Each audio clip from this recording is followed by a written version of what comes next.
근데 우리나라는 그 표적 중에 EGFR이라고 하는 표적이 있는데 그게 빈도가 상당히 높아요.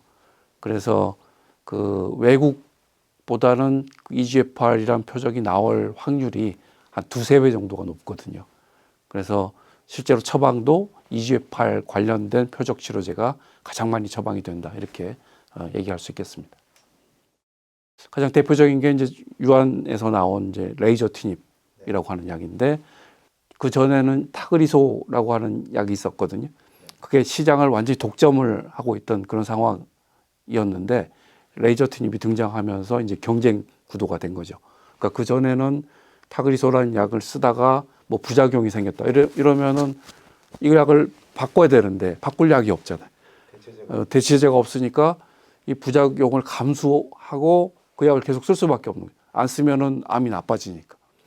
이제 그런 상황에서 그런 대체제가 나와가지고 거의 동등한 효과를 나타내면서 또 부작용의 종류가 약간 다르기 때문에 이제 그런 경우에 바꾸고 뭐 이런 일이 이제 가능해졌죠.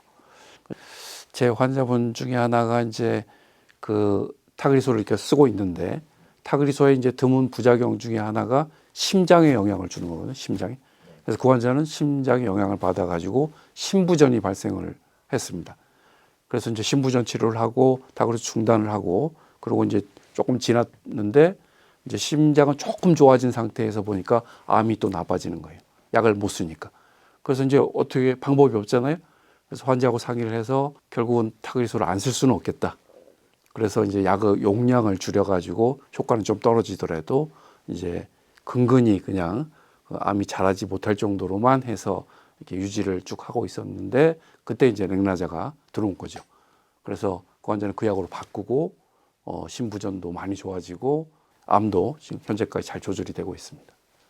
근본적으로는 렉나자하고 타그리소가 효과가 거의 비슷해요. 그것도 상당히 중요한 거죠. 타그리소가 독점하고 있던 시장에서 거의 동등한 효과를 가진 약이 개발이 돼서 시장에 지금 들어온 거니까 그 자체로도 굉장히 중요하고 그래서 렉나자가 효과가 비슷하기 때문에 1차로 처방도 요즘 굉장히 많이 하죠. 그래서 그 내성 1, 2세대 약을 쓰고 내성이 왔을 때 이제 타그리소를 처방하게 되는데 그 부분에 렉나자를 대체하는 이제 그런 처방들이 굉장히 많이 늘어나고 있습니다.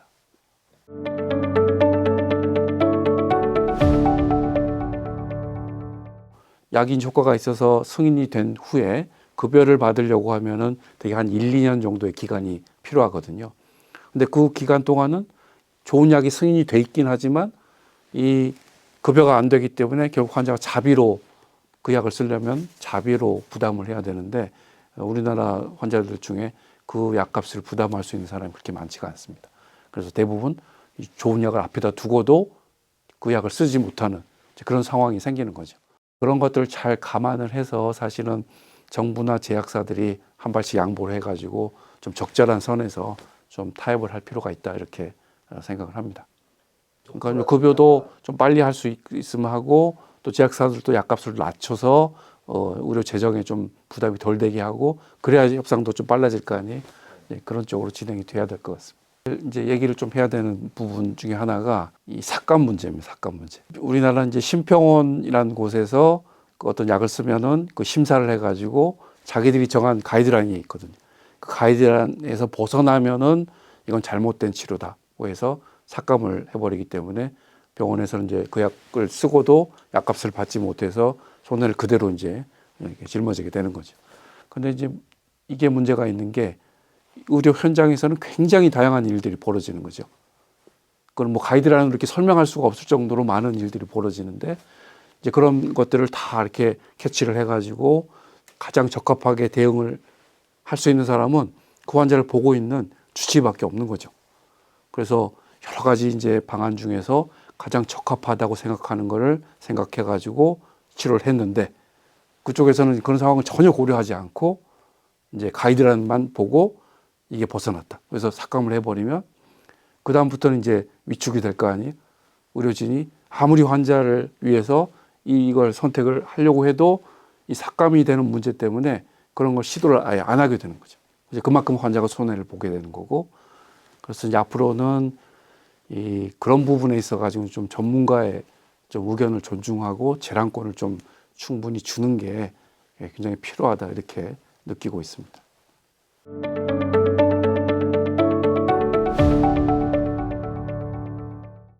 사실 폐암이 이제 그동안 그 성적이 좋지 않았기 때문에 치료 성적이 이제 많은 환자분들이 폐암에 걸렸다 그러면 일단 좌절하고 실망하고 이제 그렇게 되거든요. 그런데 이제 아까도 말씀드렸듯이 표적 치료제, 면역 항암제 이런 것들이 나오면서 급격하게 지금 그 생존율이 향상이 되고 있는 그런 상황이기 때문에 폐암에 걸렸다고 너무 좌절하지 마시고 좀 적극적으로 치료에 임하는 게 좀 필요하다 이렇게 말씀드릴 수 있겠습니다.